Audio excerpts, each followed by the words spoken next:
Hello, everybody. Welcome to today's devotion for April 16th.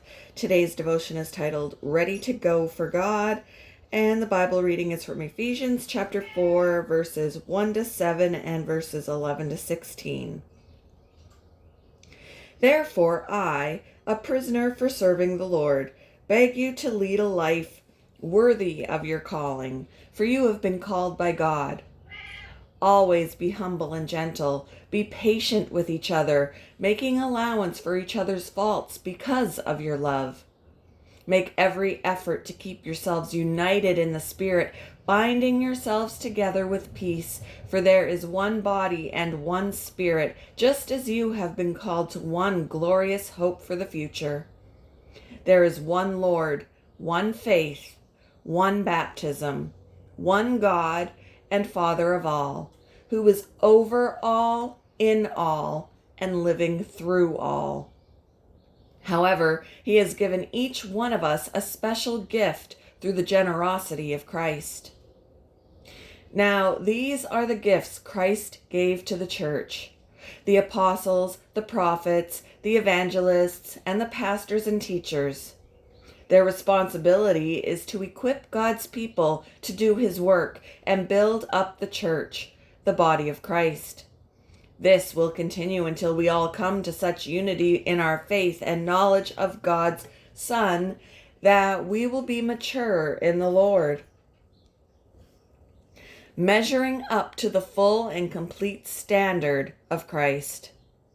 Then we will no longer be immature like children. We won't be tossed and blown about by every wind of new teaching. We will not be influenced when people try to trick us with lies so clever they sound like the truth. Instead, we will speak the truth in love, growing in every way more and more like Christ, who is the head of his body, the church. He makes the whole body fit together perfectly. As each part does its own special work, it helps the other parts grow so that the whole body is healthy and growing and full of love.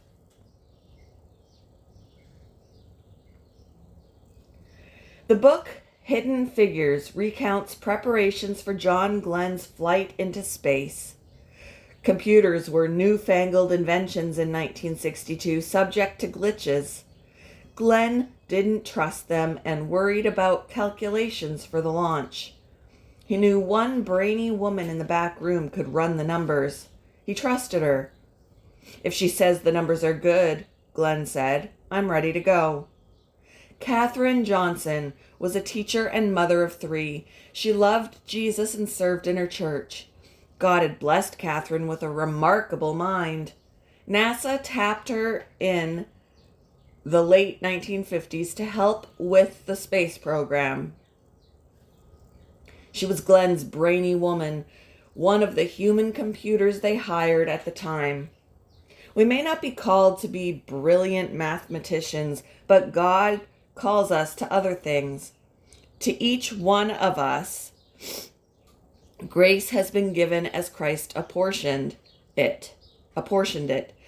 We're to live a life worthy of the calling we've reached. We're part of one body in which each part does its work. Katherine Johnson's calculations confirmed the course trajectory. Glenn's launch into orbit was like hitting a bullseye. But this was just one of Katherine's callings. Remember, she was called also to be a mother, teacher, and church worker. We might ask ourselves what God has called us to do, whether big or small.